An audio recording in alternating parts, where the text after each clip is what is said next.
Welcome to The Blueprints, the podcast spotlighting visionaries, innovators, and leaders building the new chapter for Trinidad and Tobago, the Caribbean, and the world. I am your host, Dr. Jelani Reed. Today's guest, Mark Ayen, is one of the youngest and most dynamic leaders in the cultural landscape. As president of the Trinidad and Tobago Carnival Bands Association and the founder of Dirty Medics Carnival Limited, he has been at the heart of shaping Carnival as both a cultural tradition and the modernizers of the creative industry. A cultural ambassador by heart, Mark has traveled to carnivals all around the world, bringing his expertise, his balance, his perspective, and bringing innovation to transform the cultural landscape of our Twin Island Republic. It is a pleasure to have Mark as our next guest. So, Mark, welcome. All right. Thank you for having me. So, how have your week been so far? Well, a typical week, same day, So same thing. How is a typical week in the life of Mark? All right. Well, when you say a typical week in the life of Mark, I eat, sleep, and breathe carnival. That's exactly what I do. So my week this week would have entailed me attending to the Trinidad and Tobago Carnival Bands Association, stuff related to NCC, stuff related to my personal bands, which are Dirty Medics, DMC, and Platinum Carnival.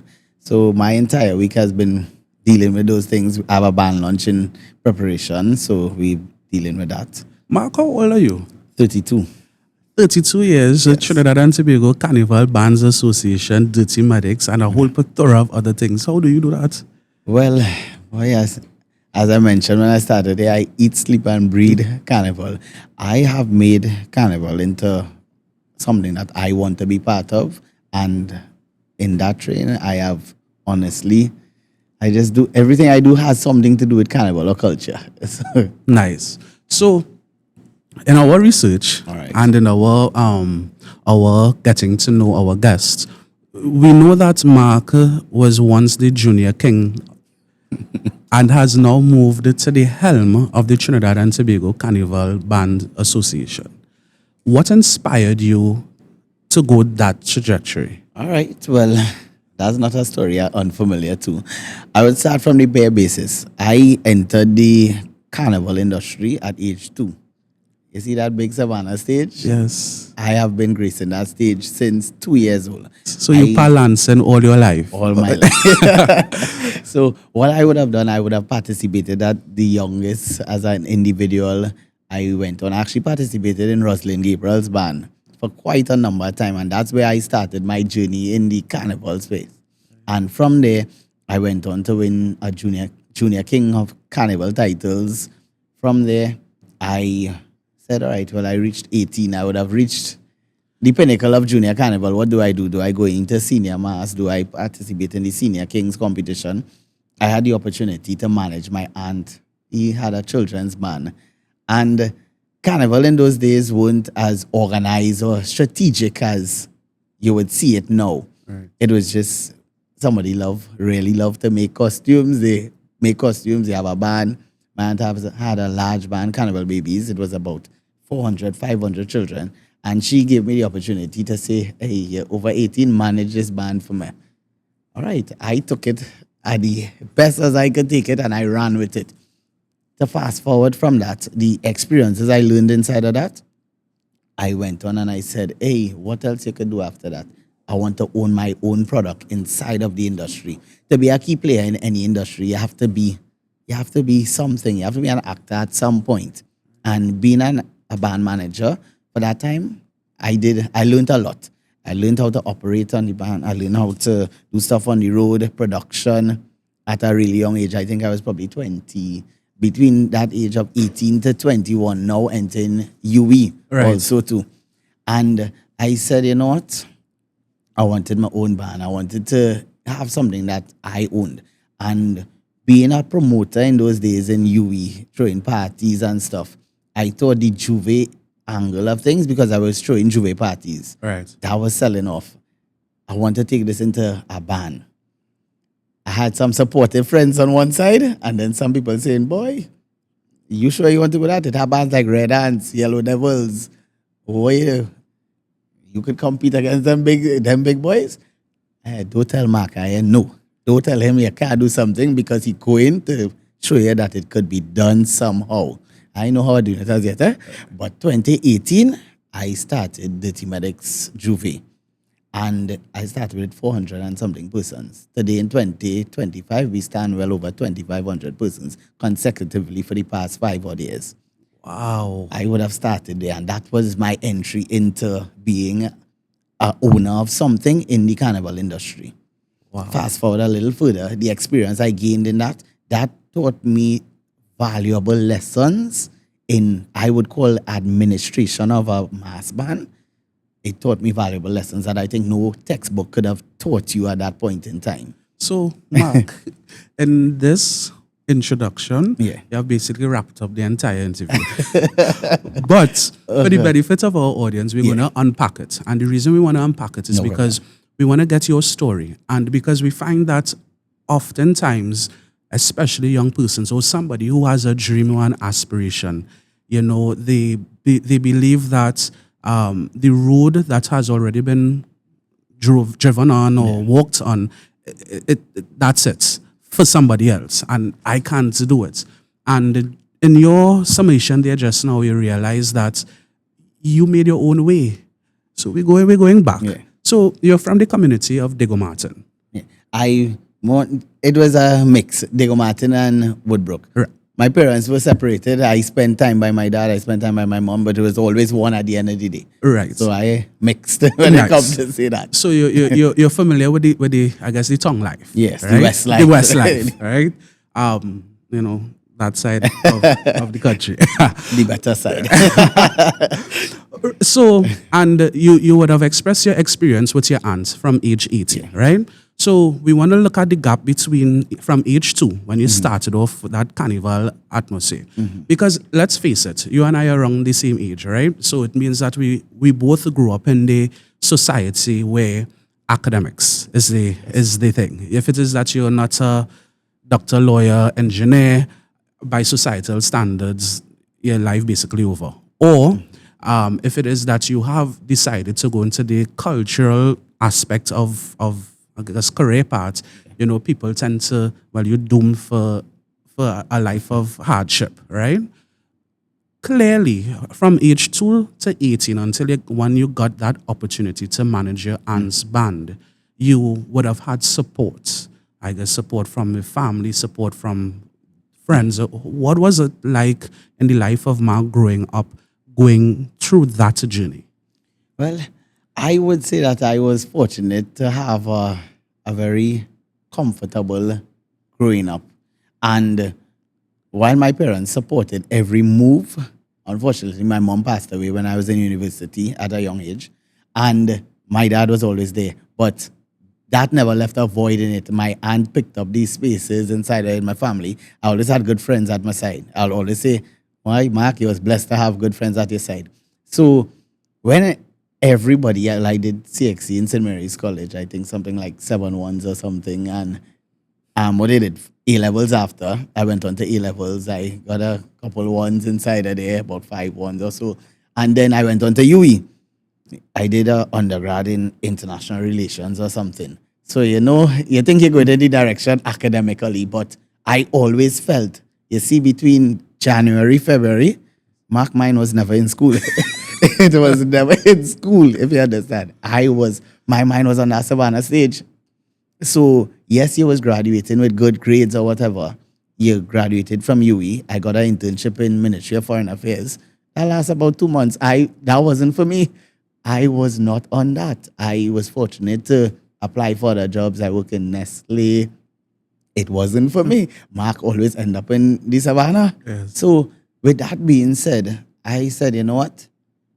With the core tenets of what I always grew up with, my parents telling me, work hard and it will be yours. The reward will be yours. I applied that same thing. You want to be involved in that Savannah stage? You did what your parents say. You had to get your degree, whatever. But that was never satisfying for me, to be honest. Currently, I'm pursuing my master's at this point in time. Yeah, I'm doing it because society says that That's you what have to have that paper. That's required. people there to But open the door. clearly, that hasn't opened my doors. Is the sheer determination and having a dream or a goal in something is what drives me daily. So like I will wake up and say, people will like, boy, how is take that stress it's 3 bands you have here. Those sleepers come in the mass camp, 4 o'clock in the morning, I still in the mass camp is either possibly making costumes, looking over my production team, preparing for some type of meeting for carnival, sponsorship, something. Boy, how you find the time and the energy? I don't ever feel tired when it comes to that. Because you're doing what you love. I'm doing what I love. So Mark, in your entire contribution, there's just one bad decision that you made, and you went St. Mary's, right? Oh God. Right? I want to declare this is a curiosity podcast. Oh God. I'm joking. Well, it's an inferior one. Anyway, cut. Let's go. So Mark, you said something that was profound. You said that, in your experiences, career-wise, you knew that this is not something, you had your degree, you knew this is not something for you. How did you know that?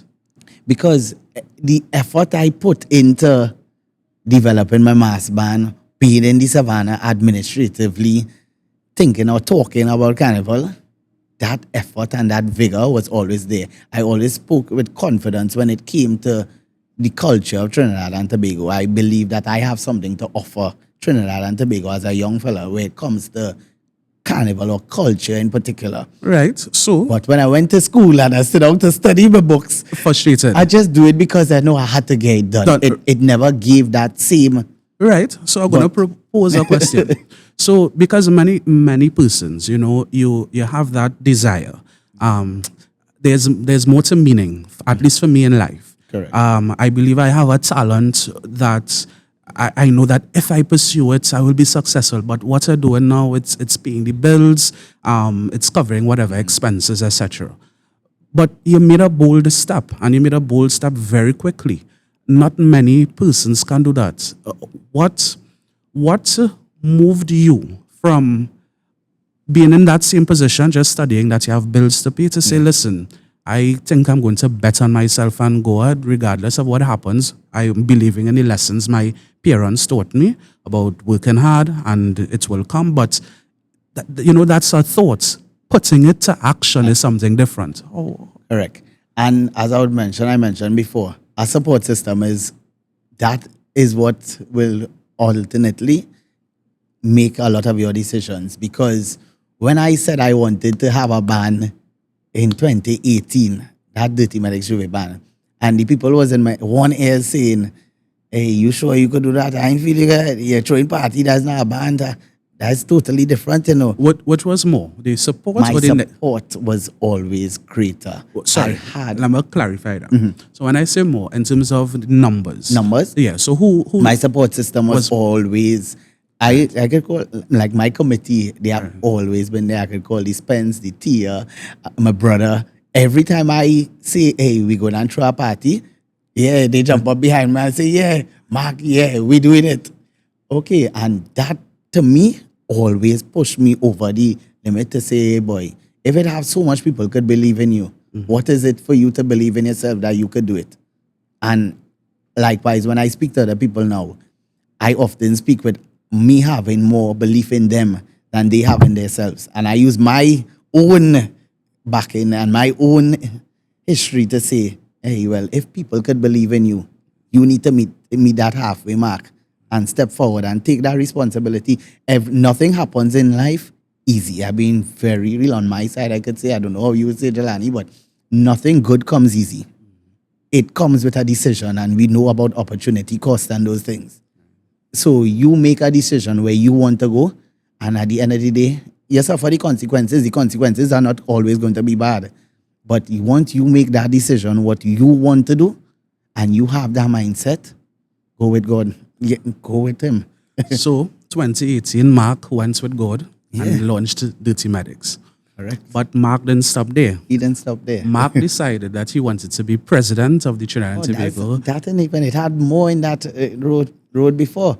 In 2018, I saw what we did. 2020, you know what? One Juve band is not enough. My band is not enough. I came out with DMC Kids Mass Band. And today, after 2020, we won our first Junior Band of the Year title in 2024. We came out in 2020. COVID had like us 2 years. In each presentation we have, I think we were able to cop a second place at Junior Band of the Year. And today now we're launching with well over 500 and something children. I categorically could state that our product is probably the greatest children's band product in Trinidad and Tobago at the point in time. So you are the person when we're ready to launch the blueprints mass band, we coming to you. Yeah, of Nice. course. And So yeah. you have to do it. And that, I think, my most valuable product right now, to me, while Juve, we would consider Dirty Medic Juve the genesis of us, my children's band has put a spin on the way in which we operate in the industry. And when I say we, I say the committee, because our children's band has allowed us to look at avenues of education in true culture. So we put on courses for children to learn how to do different things, as I mentioned to you before, wire bending, papier mâché, sewing, everything. And that because of the children's band, we have been able to explore those different avenues. And just to sidestep one way, when I speak of culture, culture in Trinidad and Tobago is an ecosystem. So not everybody has to be a designer or a band leader. There are many facets in the industry that you could pick it up as an MC. You pick it up as a supplier, a vendor. It's an ecosystem. We all contribute to that cultural sphere, which is the ecosystem. And I always tell people, you don't have to be the mainstream one. Pick it up and you will be part of the industry. And my children's band has showed us that, hey, you are now becoming an important factor. You are an important factor because you continue the traditional legacy. You continue the educational aspect of it now. And I have opened a whole production line off of it. When you look at our bands employ over 10 to 15 seamstresses a season. We employ craftsperson, over 15 of them, laborers, at least over 20 something of them. And that has, my children's band has allowed me, because we have taken the whole function of production also locally. We contribute to the local economy where that comes. So, it's an interesting point because culture is one of the topics that we're going to discuss. And as you brought it up, we'll discuss it one time. I guess the old perspective of culture was just Carnival, Monday, Tuesday, the country goes on the road. We have a few fetes, we have our religious holidays, we do those things. And what you are doing now is that you are taking something that has already existed and you're putting your own spin to it. And I guess naturally, because as a young person where your perspective, your experience has been different, you're able to look at the same product from just a different angle. Correct. And spin it. Correct. You understand? And now that this product that was just, so not many persons will know that I have been the chairman of the Aruka Carnival Committee, so the local, responsible for local ones. So we see it. We need to compete, we need to visit, we need an invitation. Oh yeah, definitely, right? And you see it. So you see the I guess the thinking behind Carnival that point of time, and it is intriguing and interesting of what you have done, because I'm going to pull it away from culture just a little bit. People believe that success, or they believe that in order to make a legacy or a mark, you have to create something new. No.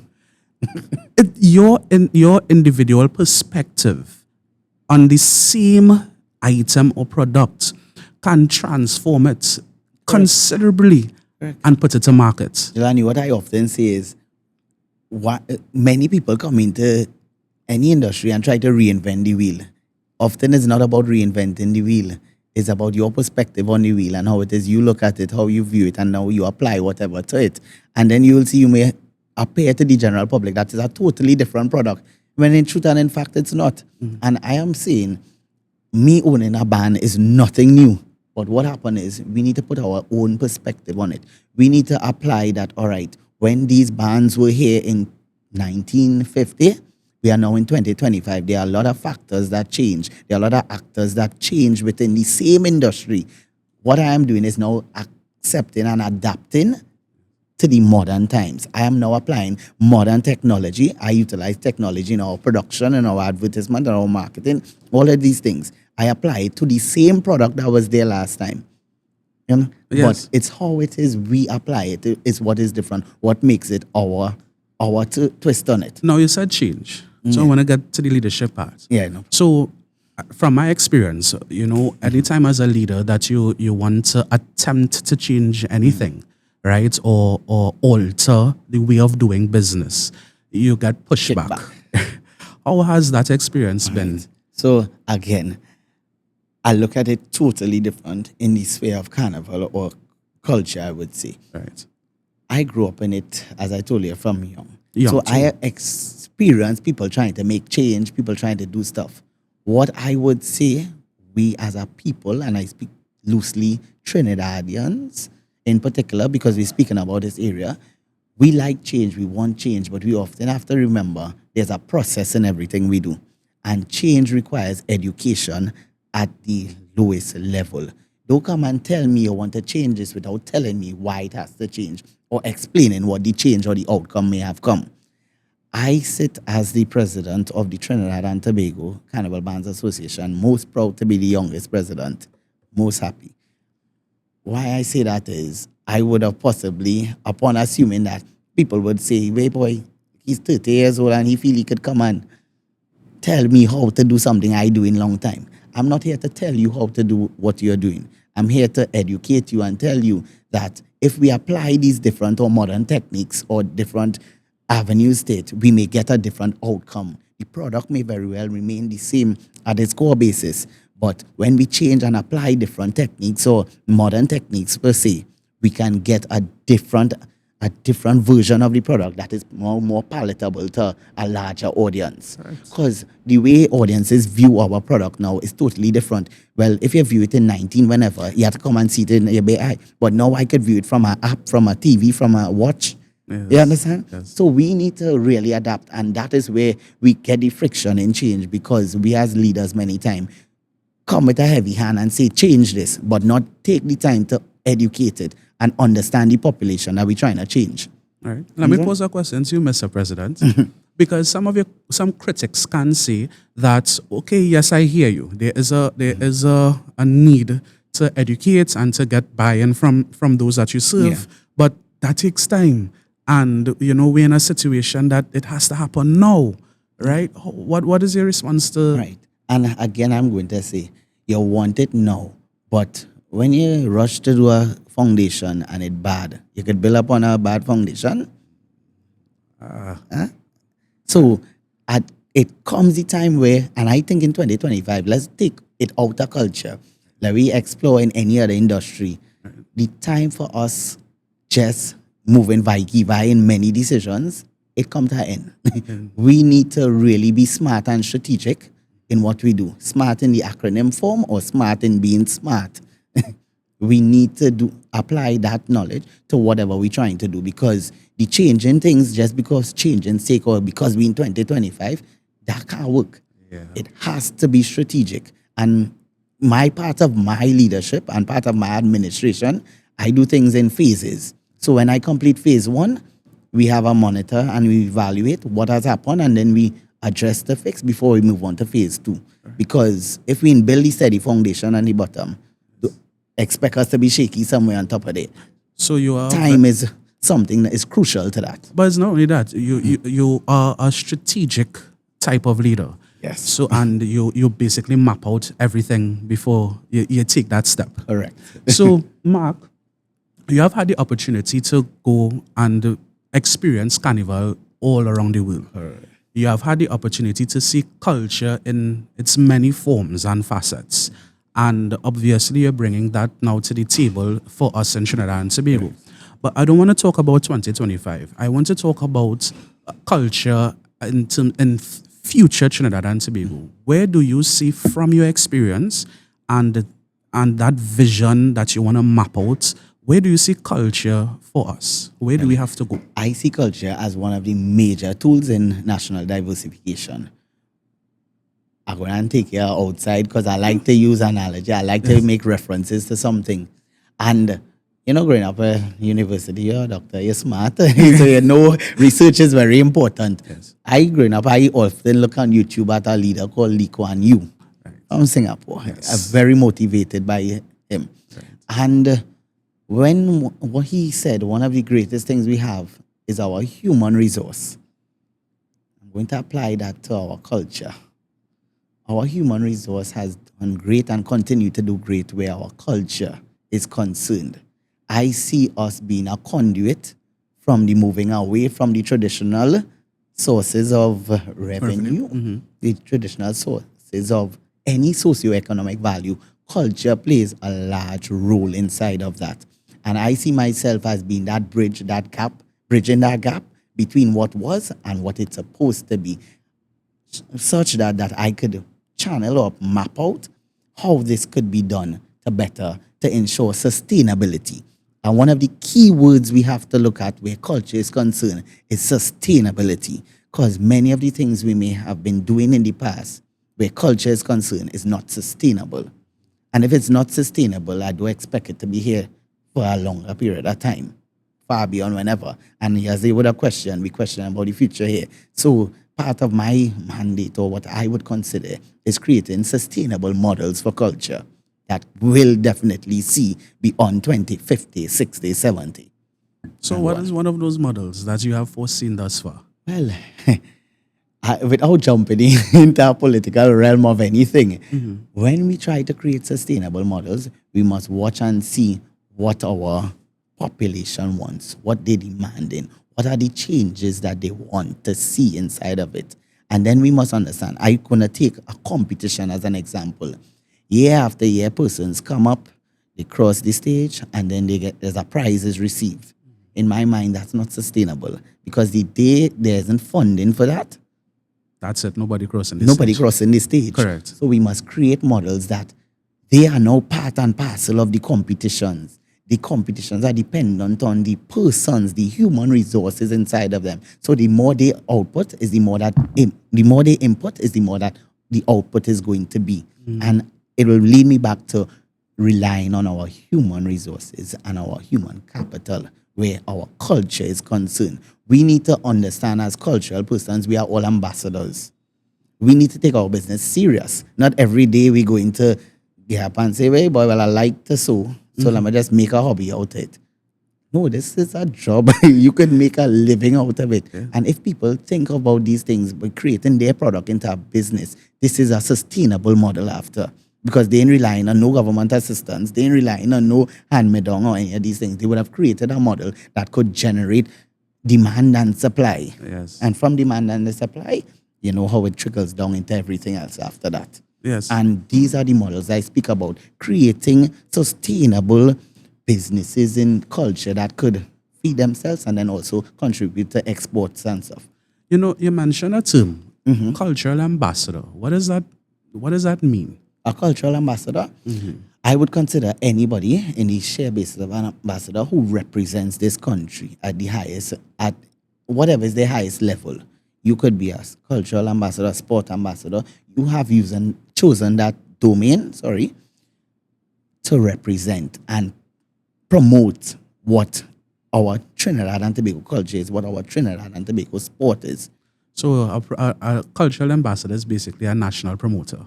Well, I would consider that. I would consider it at right at that level. No, the reason why I'm going down this line is because a cultural ambassador, at least from my point of view, I see it as, when the Minister of Foreign Affairs appoints an ambassador to every country to represent the country's interests in that new country. So, for example, we may appoint an ambassador to the United States, and that individual now represents our interests. And seeks the interests of Trinidad and Tobago. Correct. A culture will seek the interests of the Trinidad and Tobago culture. Right.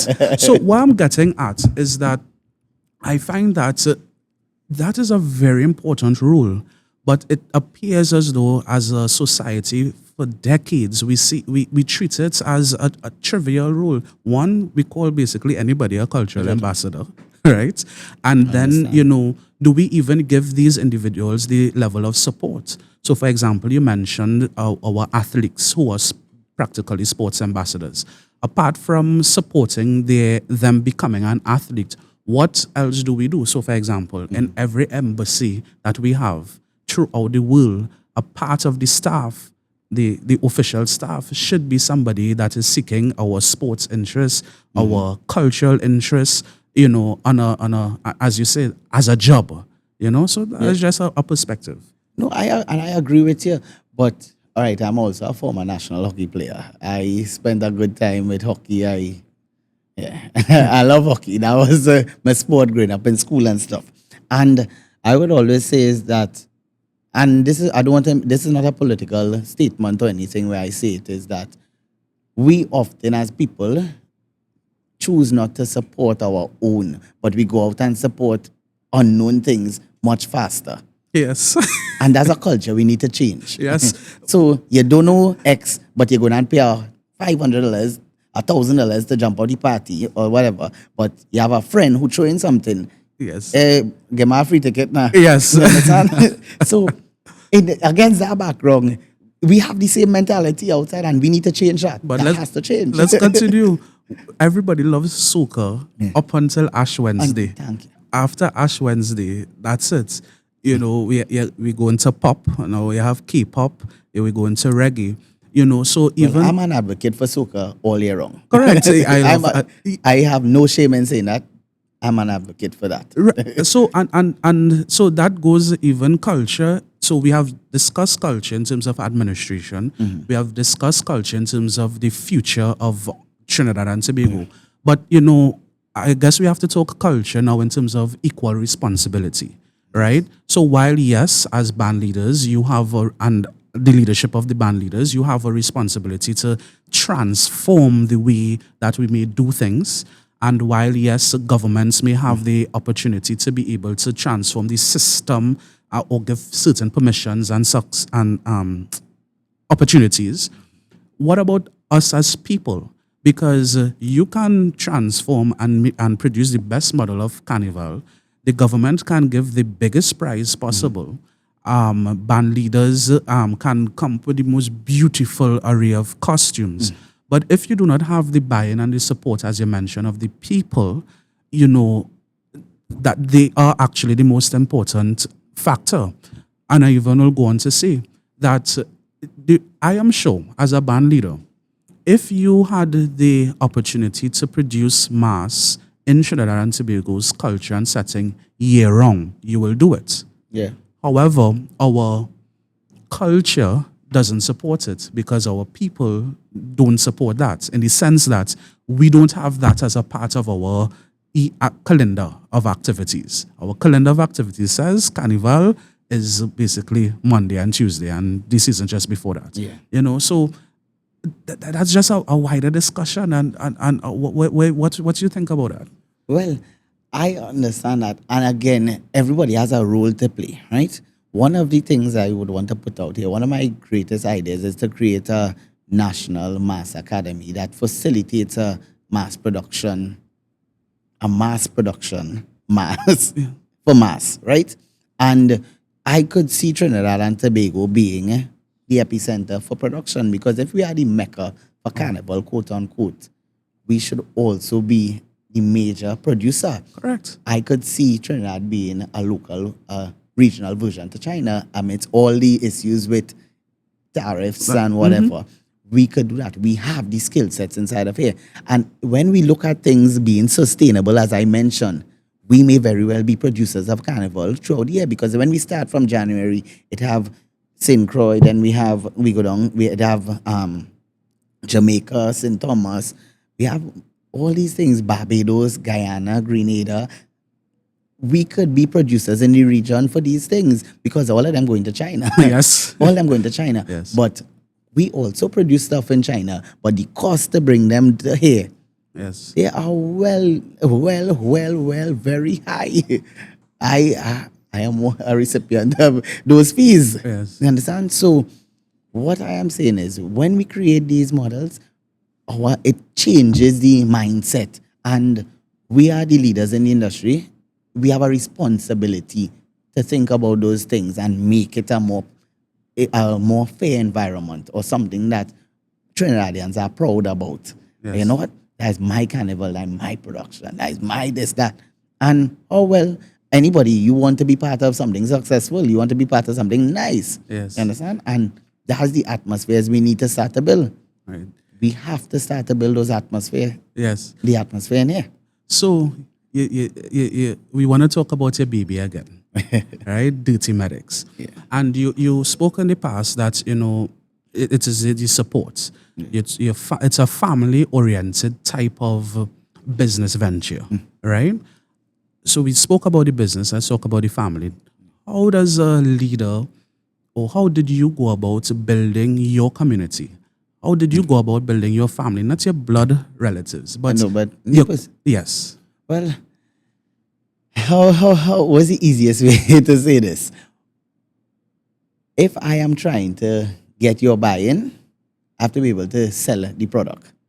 And I always tell my committee, if I can't sell myself it, I don't expect to sell you it. I have to believe in my product first. I have to know what I want, what I see, my vision is, sell myself it, hype up myself, and then come to you.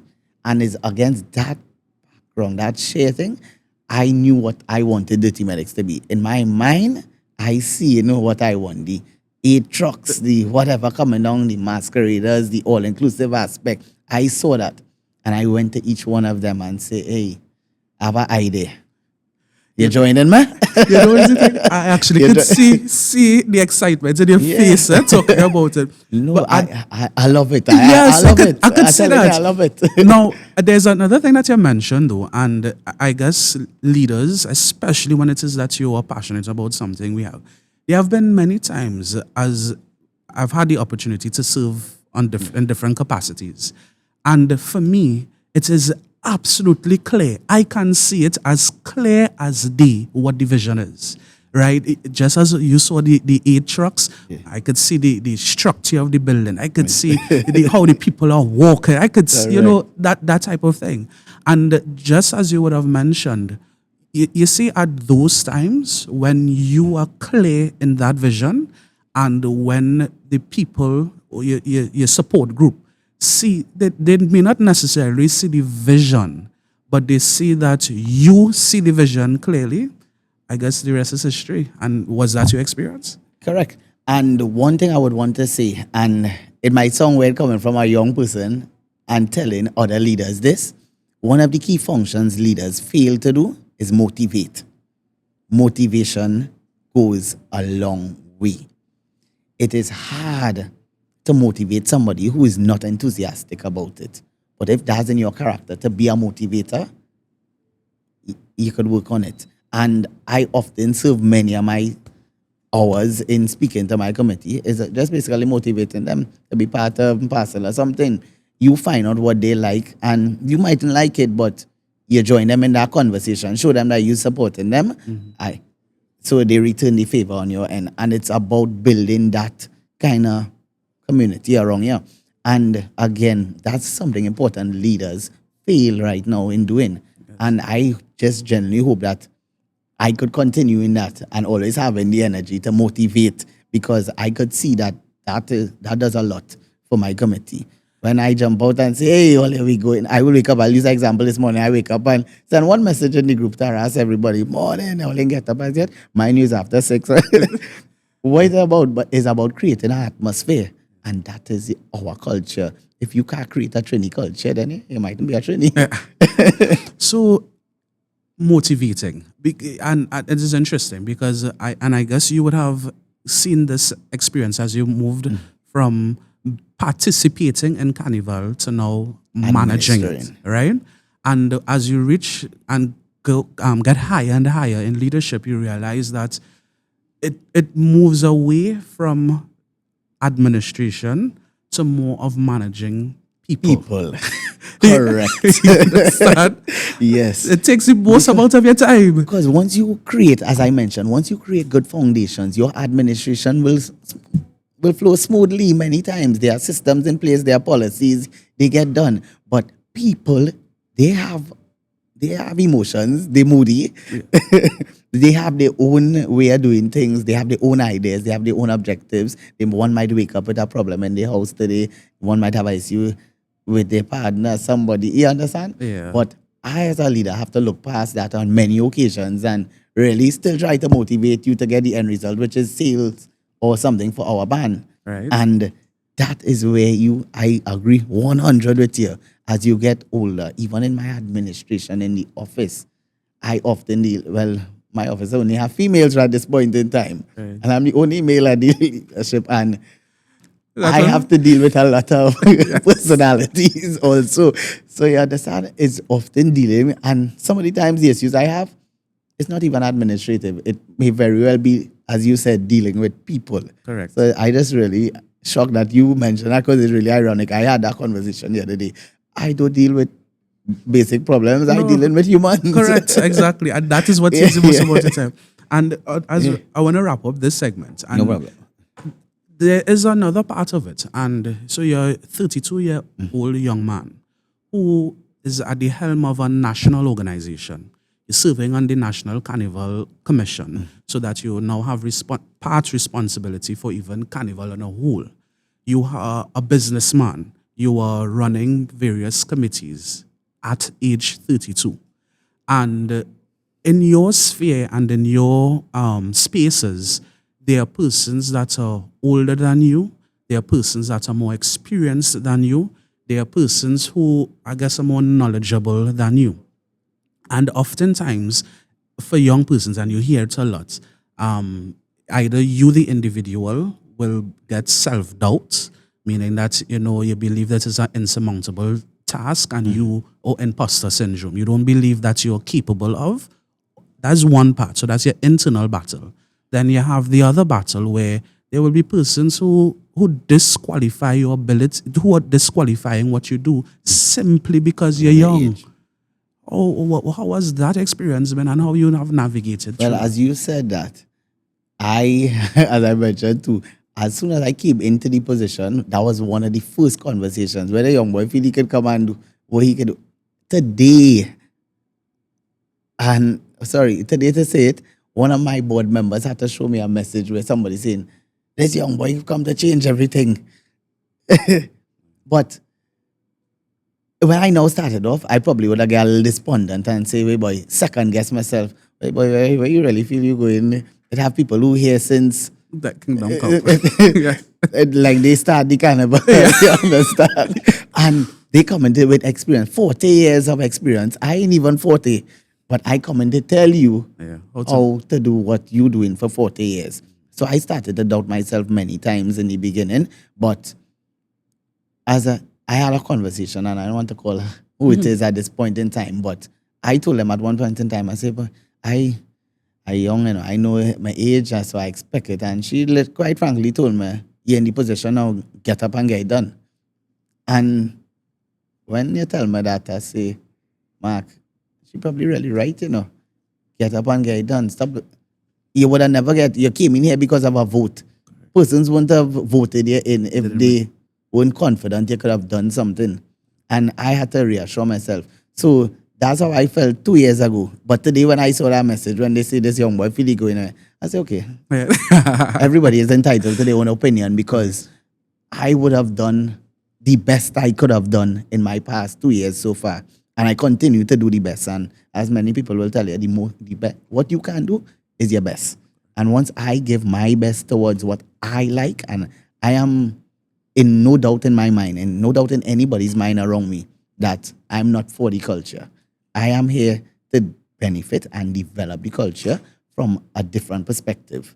Something that may not have been happening over the past, but I'm here to bring that dynamic change to it. And once I continue doing what I could do to the best of my ability, I could only do that. and I intend to do that. Correct. It is a philosophy too about it.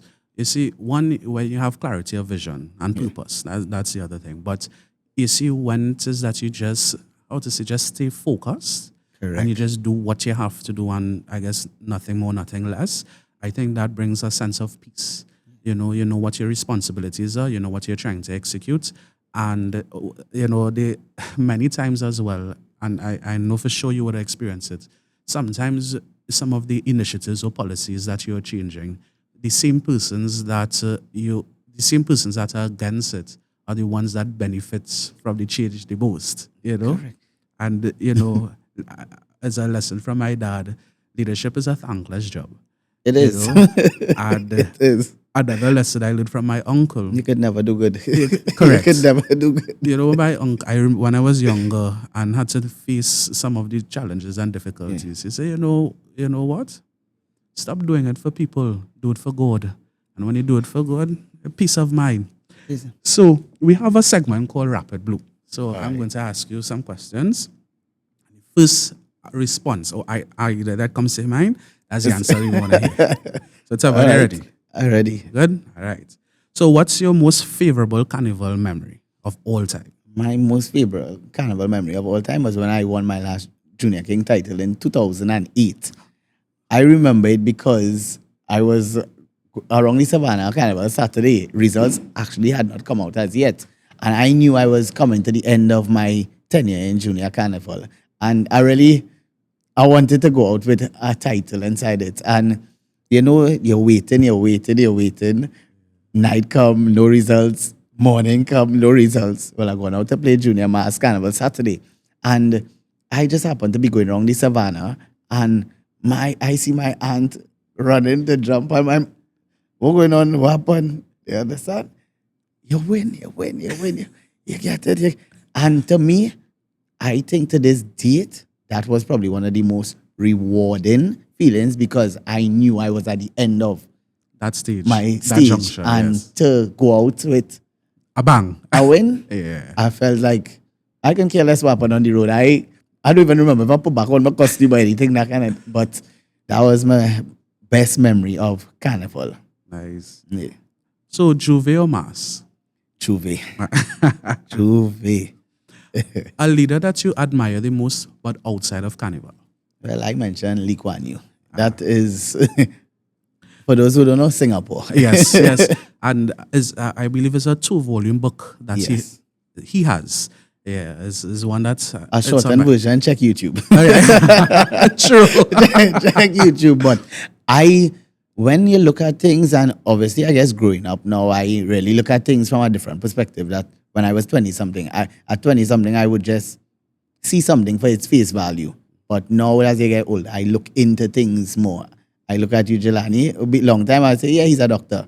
Now I really want to go in, all right, he's a medical doctor, what he qualified. Because knowledge is power. That's right. And I gathered that from Lee Kuan Yew. Yes. and hey, actually, I'll take this too long. What is your fat snack? Fat snack? Your go-to fat snack?